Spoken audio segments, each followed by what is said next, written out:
EAFC 25 is dying. The game is in a bad state, players are losing interest quicker than ever before, but why is this? Passing is awful, dribbling is stiff, shooting is inconsistent, and don't even get me started on the attacking and defensive AI. And it's not just me who thinks that either. The audience reviews on Google for FC25 are currently giving the game 1.4 out of 5, the lowest of any FIFA or EA Sports FC title ever. When you compare that to the 3.5 out of 5 rating given to FIFA 19, which isn't even an amazing rating, it shows just about where the game is right now. So this got me thinking, 5 years on, so many updates and gameplay changes have been made since FIFA 19, but has the gameplay actually improved, or are people just jumping on the bashing bandwagon? To put this to the test, I'm going to be comparing different aspects of FIFA 19 to EAFC 25 to see, 5 years on, which is the better game. Passing is one of the main gameplay features that has rightly come under fire in FC 25, and with passing one of the most important elements in football, the gameplay can feel horrible when it's just not right.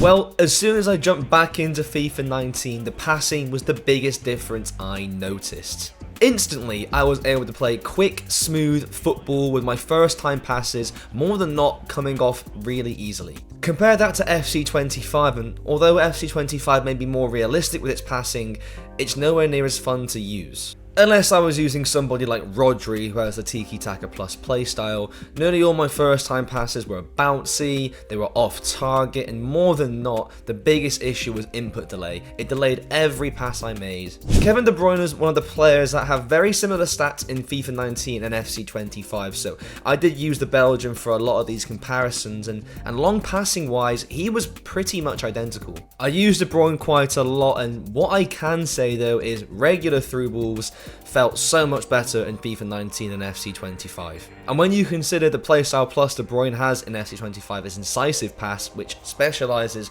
in through balls, that might surprise you a bit. There was also a lot more variation to passes in FIFA 19 compared to FC 25, which does feel a bit copy and paste with how you pass the ball. De Bruyne made some really eye-catching passes that did impress me on my time back on FIFA 19. It's clear that FC 25 has gone down the road of realism when it comes to passing compared to FIFA 19, but it gets a bit tedious, it's a bit slow, it's a bit boring, and at the end of the day, this game's about having fun. FIFA 19 had that, so FIFA 19 gets the point. Dribbling has changed a lot over the years, and the introduction of agile dribbling, or R1 dribbling as you might know it now, has made carrying the ball so much easier and smoother than FC 25. In FIFA 19, unless you had pace, dribbling did not feel amazing. Strafe dribbling, also known as L1 dribbling, was a thing back in FIFA 19, and as you can see here, this is Kevin De Bruyne's dribbling in FIFA 19 using the L1 button compared to De Bruyne in FC 25. Neither are the most eye-pleasing, with De Bruyne's foot going through the ball on multiple occasions. Turning on the ball though, FC 25 looks better, and it also felt better. So even though R1 and L1 dribbling did feel nicer in FC 25, just regular left stick dribbling did feel better in FIFA 19. FIFA 19 was nowhere near as clunky and as slow as FC 25 is when it comes to regular dribbling, but in my opinion, dribbling in both games wasn't great. They both had their pros and cons, and for that reason alone, I'm going to have to call this one a draw. Shooting has evolved a lot since FIFA 19, and personally, I don't think for the better. Right now in FC 25, shooting playstyles are extremely overpowered. In fact, I think it's a bit too overpowered. Right now, it feels like you cannot even score from outside the box unless you have Finesse Shot Plus or Power Shot Plus. And this is the main issue I have with FC 25. When I jumped back into FIFA 19, I scored a variety of goals that all had different shooting animations, and even though EA said that they introduced the hypermotion technology in the EA Sports FC series to add that realism and replicate the real life goals you see on TV and in the stadiums, there was more variety and more realism with the shots that I'd say in FIFA 19. In FIFA 19, there was a variety of ways that I could score. Each finesse shot looked different from the last one. Driven shots were a thing back then, they were really OP, and even just shooting regularly, I could score some really, really nice goals, though of course there were a few shots that were nothing short of awful. I think without playstyles, shooting was better. Now, don't get me wrong, I get the importance and the reason people love playstyles so much, but I think it's got to a point now where they've become too overpowered when it comes to shooting, and it takes away the variety you get when it comes to the animations. We may get a nice little camera shake and some cool net noises when you score a goal in FC 25, but it's just not as good as FIFA 19, so FIFA 19 gets the point for shooting. I think a lot of people, including myself, have bashed defending so far in FC 25, but when I jump back in FIFA 19, you can see how much better it actually has gotten.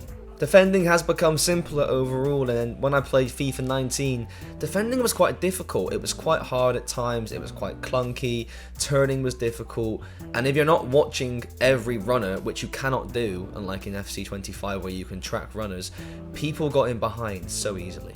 I do think that defending may be close to becoming too easy in FC 25, but I'll take this simpler version of defending over whatever that was in FIFA 19, so FC 25 gets a point for defending. The attacking AI has been a big issue for some players in FC 25, with the new player role system replacing player instructions this year. The biggest complaints from players has been a lack of understanding and common sense from the attacking AI, and that ranges from players not making runs to not even being in the right position. All in all, the attacking AI in FC 25 has not left a good impression on players. I actually found the player instructions feature on FIFA 19 to be better. When setting up your team, it felt like you could give more detailed instructions to your players, so I used Barcelona and I set my wingers to get in behind and stay wide just to see how it compared to FC 25. With my wingers on the new settings, they did just as I asked. Messi was glued to the right touchline whilst also making some really smart runs in behind, and the same applied to both Coutinho and Luis Suarez. I played around with the attacking AI and the player instructions at halftime to see if they would make any difference to the gameplay. I changed the winger instructions to come short and cut inside for the second half of the game, and they did just that very effectively. I also made Suarez a false 9, and you can see here that he kept dropping deep, while Messi and Coutinho on the wings made more central runs than wide runs. On FC 25, the players did understand the player roles that I had set for them. Positionally, my players were in the right place, but the issue I found came with the movement.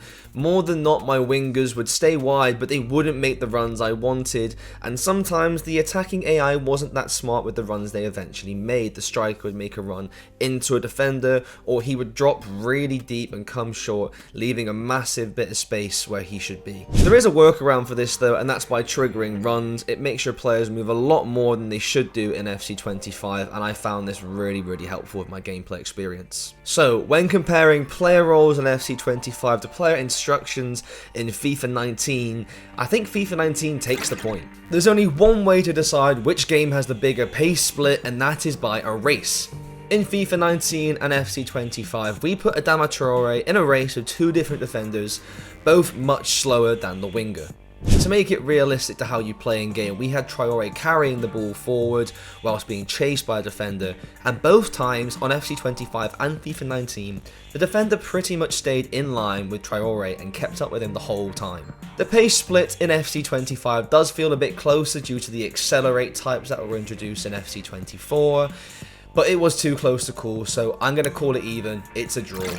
You'd expect in the 5-year difference between FIFA 19 and FC 25 that the graphics have improved drastically, and while they have, FC 25 blows FIFA 19 out the water when it comes to graphics. Players, pitches, stadiums, they all look much better in FC 25 though. This isn't to say FIFA 19 graphics were bad, the graphics are still decent, just nowhere near the level of FC 25. I do think I prefer the menus in FIFA 19 though. It was a much more vibrant colour scheme that appeals to me more than the simplicity style that FC 25 has gone for. But that may be a case of nostalgia just winning me over. Overall, graphics go to FC 25. Playstyles were introduced in place of traits in FC 24, and although I do think they make a big difference in game, like I mentioned earlier, I think the game's better without them. FC 25 has become too reliant on playstyle pluses. You now need the best players with the best playstyles to even play the game properly.